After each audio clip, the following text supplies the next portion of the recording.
بسم اللہ الرحمن الرحیم الحمد للہ رب العالمین والصلاة والسلام علی اشرف الانبیاء والمرسلین اما بعد۔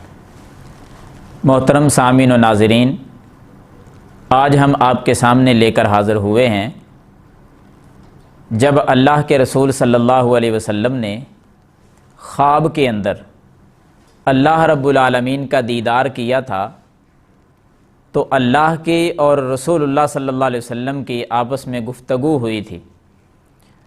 وہ گفتگو بڑی پیاری ہے، وہ آپ کے سامنے رکھنا چاہتا ہوں، اور جس عمل کا تذکرہ ہوا تھا وہ اگر ہم اپنی زندگی میں اپنا لیں تو ہمیں دنیا اور آخرت میں بہت زیادہ انعامات سے نوازا جائے گا۔ کون سی گفتگو ہوئی، کیسے ملاقات ہوئی، دلیل کیا ہے، حوالہ کیا ہے، وہ سارا نوٹ فرما لیں۔ جامع ترمذی کی حدیث نمبر 3233 نمبر ہے، اور بیان کرنے والے صحابی سیدنا عبداللہ بن عباس رضی اللہ تعالیٰ عنہ ہیں۔ فرماتے ہیں کہ رسول اللہ صلی اللہ علیہ وسلم نے فرمایا کہ میں نے رات کے وقت خواب دیکھا اور خواب میں اللہ تعالیٰ کا دیدار کیا۔ جب اللہ کا دیدار ہوا تو نبی علیہ الصلاۃ والسلام فرماتے ہیں کہ اللہ تعالیٰ بڑے خوبصورت تھے، اور یقیناً اللہ تعالیٰ بڑے ہی خوبصورت ہیں۔ نبی علیہ الصلاۃ والسلام نے فرمایا کہ اللہ تعالیٰ نے مجھ سے ایک سوال کیا۔ سوال کیا تھا، الفاظ کیا تھے، وہ بھی نوٹ فرما لیں۔ اللہ تعالیٰ پوچھتے ہیں اپنے نبی سے کہ یا محمد صلی اللہ علیہ وسلم هل تدری فیما یختصم الملأ الاعلیٰ، کہ اے محمد صلی اللہ علیہ وسلم کیا آپ جانتے ہیں کہ میرے بندوں کے وہ کون سے اعمال ہیں کہ جب میرے بندے وہ اعمال کرنے لگتے ہیں تو میرے معزز فرشتے لکھنے کے لیے بھی آپس میں جھگڑ پڑتے ہیں۔ آپ کو معلوم ہے کہ ہم جو نیکی بھی کرتے ہیں، ہماری ہر نیکی کو اللہ کے فرشتے لکھ لیتے ہیں اور وہ اللہ کے پاس لے جاتے ہیں۔ کچھ نیکیاں میری اور آپ کی ایسی بھی ہوتی ہیں کہ فرشتے، ہر فرشتہ کہتا ہے میں لکھوں، دوسرا کہتا ہے میں لکھوں، تیسرا کہتا ہے میں لکھوں، تو فرشتے اس جلدی میں کہ میں لکھ کر اللہ کے پاس لے جاؤں تو آپس میں جھگڑ پڑتے ہیں۔ اللہ تعالیٰ پوچھ رہے ہیں اے محمد صلی اللہ علیہ وسلم وہ اعمال کون سے ہیں، وہ نیکیاں کون سی ہیں کہ جن کے لکھنے کے لیے میرے فرشتے بھی جھگڑا کر بیٹھتے۔ نبی صلی اللہ علیہ وسلم نے فرمایا کہ میں نے جواب نفی میں دیا کہ یا اللہ مجھے تو معلوم نہیں کہ وہ کون سی نیکیاں ہیں کہ جن کے کرنے پر فرشتے بھی جھگڑ پڑتے ہیں، میرے علم میں نہیں۔ تب اللہ تعالیٰ نے کیا کیا، نبی علیہ الصلاۃ والسلام نے فرمایا جب میں نے نفی میں جواب دیا تب اللہ تعالیٰ نے یہ کیا کہ فَوَضَعَ يَدَهُ بَيْنَ كَتِفَيَّ، اللہ نے اپنا ہاتھ میرے دونوں کندھوں کے درمیان میں رکھ دیا۔ جب اللہ نے اپنا ہاتھ میرے کندھوں پہ رکھا تب کیا ہوا، آقا علیہ الصلاۃ والسلام فرماتے ہیں حَتَّى وَجَدتُّ بَرْدَهَا بَيْنَ ثَدِيَيَّ، اللہ کے ہاتھ کی ٹھنڈک میرے جگر میں اتر آئی، میرے سینے میں اتر آئی، میرے دل میں محسوس ہونے لگی۔ اللہ کا ہاتھ میرے کندھوں پر تھا، ٹھنڈک دل میں اتری ہوئی تھی۔ اب کیا ہوا کہ ساتوں زمینیں اور ساتوں آسمان کا ایک ایک ذرہ مجھے نظر آنے لگا، سب کچھ اللہ نے سامنے کر دیا۔ جب یہ کیفیت ہوئی کہ اللہ کا ہاتھ میرے کندھوں پر تھا، ٹھنڈک میرے جگر میں اتری ہوئی تھی، ساتوں آسمان اور زمین کا ایک ایک ذرہ مجھے نظر آ رہا تھا، تب اللہ تعالیٰ نے وہی الفاظ دہرائے یا محمد هل تدری فیما یختصم الملأ الاعلیٰ، میرے پیارے اب بتلا کہ وہ کون سے اعمال ہیں کہ میرے بندے جب اس کو کرنے لگتے ہیں تو فرشتے لکھنے کے لیے جھگڑ پڑتے ہیں۔ نبی علیہ الصلاۃ والسلام نے فرمایا مجھے تو اب ہر چیز نظر آ رہی تھی، ذرہ ذرہ دکھلائی دے رہا تھا، ساتوں آسمانوں کا بھی اور ساتوں زمینوں کا بھی۔ میں نے دیکھا اور دیکھ کر بتلایا کہ یا اللہ وہ کفارات ہیں۔ وہ اعمال کون سے ہیں؟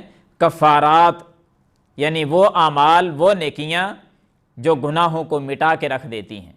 جواب درست تھا کہ واقعہ ہی وہ کفارات ہیں۔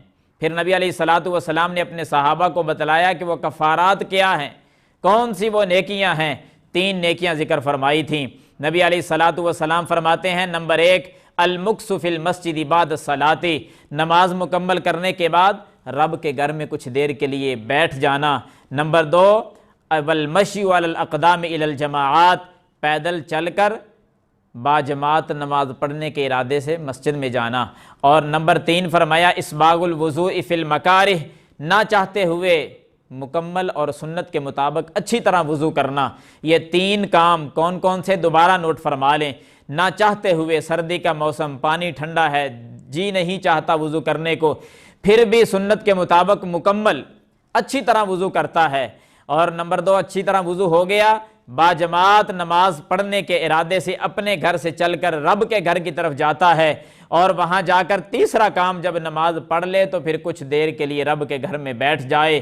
جس بندے کی زندگی میں یہ 3 نیکیاں آ گئیں، اچھا وضو کرنا نصیب ہو گیا، پیدل چل کر مسجد میں جانا نصیب ہو گیا، نماز پڑھ کر رب کے گھر میں کچھ دیر کے لیے بیٹھنا نصیب ہو گیا، فرمایا وَمَنْ فَعَلَ ذَلِكَ عَاشَ بِخَيْرٍ وَمَاتَ بِخَيْرٍ، جس کی زندگی میں یہ 3 نیکیاں آ گئیں، یاد رکھو وہ زندہ رہے گا تو خیر پہ رہے گا، جب موت آئے گی تو اللہ کلمہ نصیب فرما دے گا۔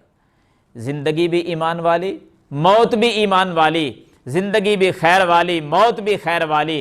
آج ہر دوسرا بندہ یہی ڈھنڈورا پیٹتا ہے، یہی الفاظ اس کی زبان پر ہوتے ہیں کہ کوئی ایسا عمل بتلا دیں کہ میری زندگی بہتر ہو جائے۔ اگر چاہتے ہو کہ ہر آنے والی کل آج سے بہتر ہو تو نسخہ محمدی نوٹ کر کے لے جاؤ کہ اپنی زندگی میں اچھا وضو کریں، اچھا وضو کرنے کے بعد پیدل چل کر مسجد میں جائیں، باجماعت نماز پڑھیں، جب نماز پڑھ لیں تو رب کے گھر میں کچھ دیر کے لیے بیٹھ جائیں، اللہ زندگی کو بہتر کر دے گا، اور صرف زندگی ہی نہیں بلکہ موت کو بھی بہترین بنا دے گا۔ اور پھر سابقہ زندگی کے گناہوں کا کیا بنے گا؟ کیونکہ یہ تو کفارات تھے نا، عمل گناہوں کو مٹا دینے والے عمل۔